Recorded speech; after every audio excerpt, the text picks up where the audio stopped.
kita akan merenungkan firman Tuhan pada malam hari ini. Mari kita berdoa. Terpujilah Engkau Bapa, terpujilah Engkau Tuhan kami, terpujilah Engkau Allah yang kami kenal dalam nama Tuhan Yesus, dan terpujilah Engkau Allah Roh Kudus. Terima kasih atas berkat penyertaan-Mu hari ini, sehingga hari ini kami bisa kembali merenungkan firman. Berfirmanlah kepada kami siap mendengarkannya. Terpujilah Engkau, dalam nama Tuhan kami Yesus Kristus kami berdoa. Amin. Shalom, kita akan merenungkan firman Tuhan malam hari ini adalah doa yang berkenan di hadapan Tuhan.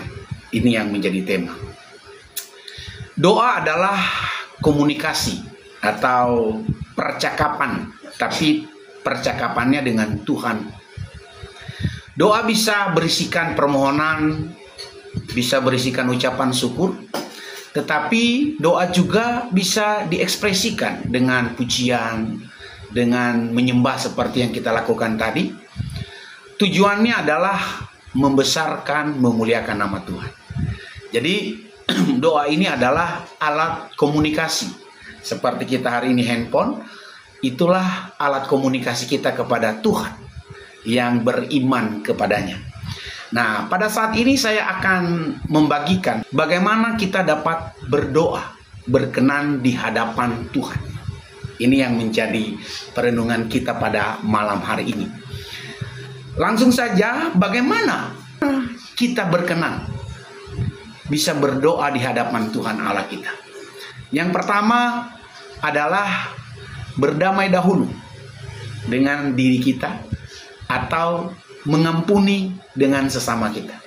Jadi kalau kita mau ingin berkenan, doa kita didengar oleh Tuhan, yang pertama yang harus kita lakukan adalah berdamai dahulu dengan diri dan dengan orang lain, atau dalam bahasa kerennya, ampuni sesamamu yang bersalah kepadamu. Bagaimana kita dapat berdoa berkenan di hadapan Tuhan? Yang pertama adalah berdamai dahulu, ampunilah sesamamu yang bersalah kepadamu. Apa rujukan firman Tuhan? Rujukan firman Tuhan adalah di dalam Matius pasal 5 ayat 23 sampai 24. Berkata, sebab itu jika engkau mempersembahkan persembahanmu di atas mezbah, dan engkau teringat akan sesuatu yang ada dalam hati saudaramu terhadap engkau, tinggalkan persembahanmu di depan mezbah itu dan pergilah berdamai dahulu dengan saudaramu, lalu kembalilah untuk mempersembahkan persembahan itu. Jadi syarat pertama di dalam Matius pasal 5 ini jelas sekali, kita harus berdamai dahulu dan mengampuni sesama kita. Jadi karena di dalam Matius pasal 6 yang dilanjutkan kemudian ayat 14-15 dia berkata, karena jikalau kamu mengampuni kesalahan orang, Bapamu yang di sorga akan mengampuni kamu juga. Tetapi jikalau kamu tidak mengampuni orang,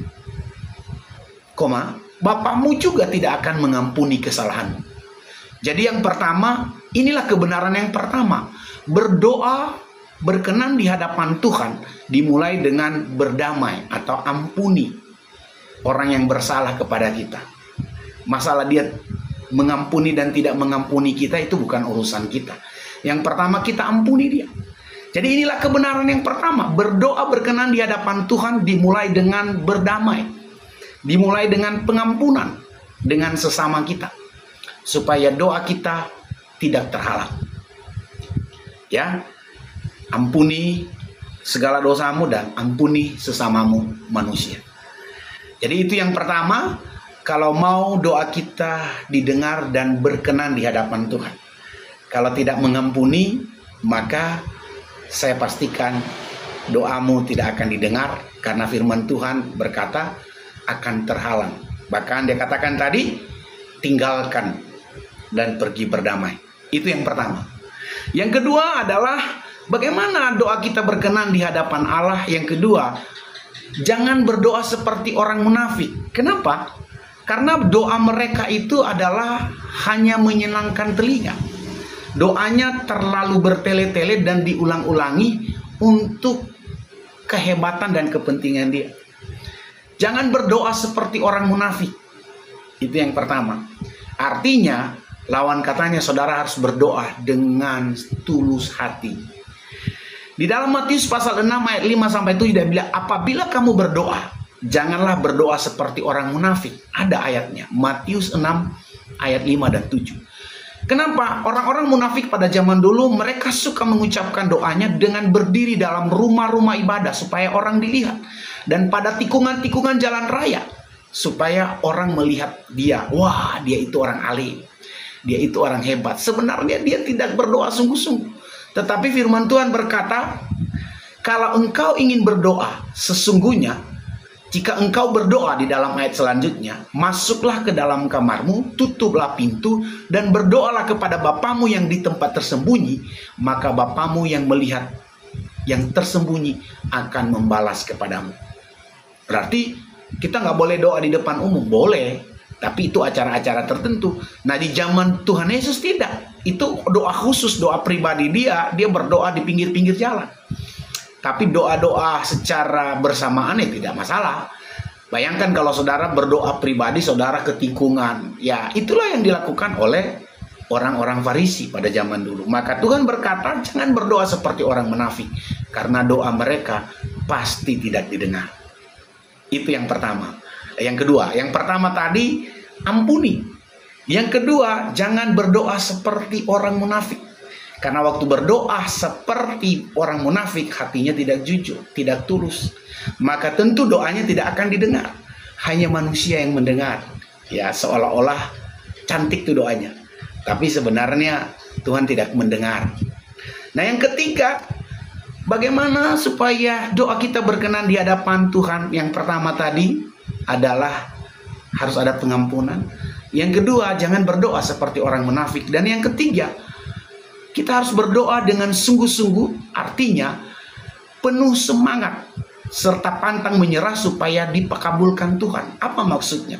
Berdoa terus-menerus. Dikabulkan atau tidak dikabulkan, itulah jawaban doa. Matius pasal 7 ayat 7-11, mintalah maka kamu akan diberikan kepadamu, carilah maka kamu akan mendapat. Ketoklah maka pintu akan dibukakan bagimu. Karena setiap orang yang meminta menerima, dan setiap orang yang mencari mendapat, dan setiap orang yang mengetok baginya pintu dibukakan.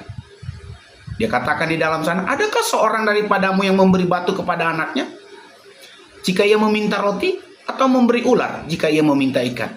Jadi jika kamu yang jahat saja, dia bilang, tahu memberi pemberian yang baik kepada anakmu, apalagi Bapamu yang di sorga, Ia akan memberikan yang baik kepadamu bagi mereka yang meminta kepadanya.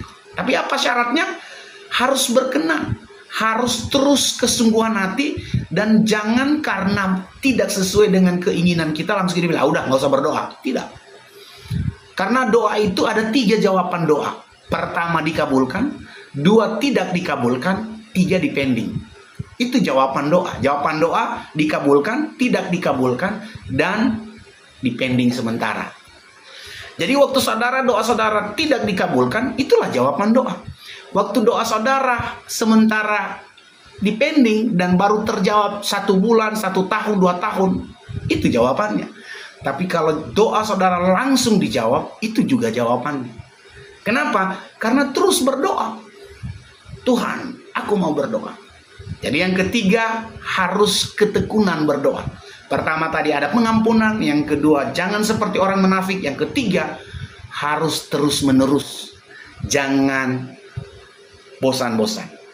Yang keempat, bagaimana berdoa berkenan di hadapan Tuhan? Saudara harus sepakat dan sehati. Berdoa dengan saudara seiman, bisa dengan istri, dengan keluarga, dengan anak, karena doa yang sehati itu punya kekuatan. Ya, kami di rumah sekarang setiap keluarga, setiap hari kami berdoa ya 15 menit, setengah jam sampai 1 jam. Itu kesehatian. Di dalam Matius 18, 19, 20, dan lagi aku berkata kepadamu, dia katakan, jika 2 orang daripadamu di dunia ini sepakat meminta apapun juga, permintaan mereka itu akan dikabulkan oleh Bapakku yang di sorga. Sebab di mana 2 atau 3 orang berkumpul dalam namaku, di situ aku ada di tengah-tengah mereka. Ada kalimat di sana, sepakat sehati. Ada kesatuan. Jadi kalau orang sehati sepakat berdoa, meminta sesuatu yang baik untuk kemuliaan Tuhan, saya yakin Tuhan akan mengabulkannya. Jadi kita harus sepakat tuh, sehati. Waktu kita berdoa, kita panggil teman-teman seperti malam hari ini, kita berdoa, itu karena kita sehati dan sepakat. Yang kelima, berdoa supaya berkenan di hadapan Tuhan. Yang kelima adalah harus disertai dengan kerendahan hati. Ada penuh pertobatan, rendah hati. Karena banyak doa yang sombong. Di dalam Lukas 18:10-14 ada dua orang pergi ke bait Allah. Yang satu adalah orang Farisi, yang satu lagi pemungut cukai. Orang Farisi itu berdiri dan berdoa dalam hatinya, "Ya Allah, aku mengucap syukur kepadamu karena aku tidak sama seperti orang lain. Aku bukan perampok, bukan orang lalim, bukan pejinah, bukan juga seperti pemungut cukai." Wah, seolah-olah kelihatan baik, tapi itu tidak rendah hati. Itu doa yang sombong. Dan dia berkata lagi, "Aku berpuasa 2 kali seminggu. Aku memberi 1/10 dari segala penghasilan." Tetapi pemungut cukai itu bagaimana doanya? Dia bilang, "Tuhan, aku tidak layak." Dia memukul dirinya dan berkata, "Kasihanilah aku yang berdosa ini." Nah, di dalam ilustrasi itu Tuhan berkata orang yang dibenarkan di hadapan Tuhan itu adalah pemungut cukai, bukan Farisi ini. Jadi kenapa? Karena dia tahu bahwa dia bukan orang benar. Tidak ada yang lebih benar di dunia ini. Yang benar hanya Tuhan. Tetapi seorang Farisi merasa paling benar. Sementara pemungut cukai dia berkata, "Aku berdosa. Aku tidak layak." Itu adalah karakter kerendahan hati. Bagaimana dengan kita dan Anda? Waktu berdoa, "Tuhan, aku ini siapa? Hero siapa? Aku layakkah?" Aku tidak layak.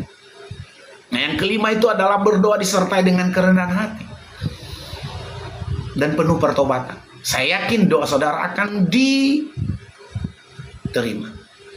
Pertama tadi berdamai, ada pengampunan. Nah, yang kedua adalah jangan seperti orang munafik saat saudara berdoa. Nah, yang ketiga dia katakan tadi harus berdoa dengan sungguh-sungguh dan terus semangat berdoa. Apapun jawabannya, iya, tidak, dan tunggu, itu jawaban doa. Dan yang keempat adalah harus ada kesepakatan di dalam keluarga, di dalam jemaat, di dalam siapapun, sepakat. Dan yang kelima harus disertai dengan kerendahan hati. Jangan seperti seorang Farisi. Jangan kita menghina seseorang karena dia tidak pantas. Dia tidak lebih benar dari kita, atau dia tidak lebih benar dari kita. Karena di hadapan Tuhan sesungguhnya Tuhan melihat hati kita yang paling dalam. Nah, itu saudaraku yang terkasih, ada 5 hal yang bisa kita renungkan pada malam hari ini. Bagaimana doa kita berkenan di hadapan Tuhan. Yang pertama, lepaskan pengampunan. Dan yang kedua, jangan seperti orang munafik. Dan yang ketiga, tidak putus-putusnya harus terus berdoa setiap saat, setiap waktu. Yang keempat, ada kesepakatan di dalam komunitas keluarga. Dan yang kelima, kita harus memiliki kerendahan hati di dalam setiap doa kita. Itu yang bisa saya berikan perenungan pada malam hari ini. Mari kita lakukan. Sama seperti saya sedang melakukan dan terus belajar. Saya tidak lebih hebat dari teman-teman. Dan kita semua sama di hadapan Tuhan. Dan Tuhan tahu siapa sebenarnya pribadi kita. Itu yang menjadi perenungan kita. Mari kita lakukan. Amin. Mari kita berdoa. Terima kasih Tuhan, kami sudah merenungkan bagian firman-Mu. Dan Engkau sangat baik, amat baik dalam hidup kami. Kami akan melanjutkan dengan doa-doa syafaat kami. Terima kasih. Kami berdoa demi nama Tuhan Yesus. Kami berdoa. Amin.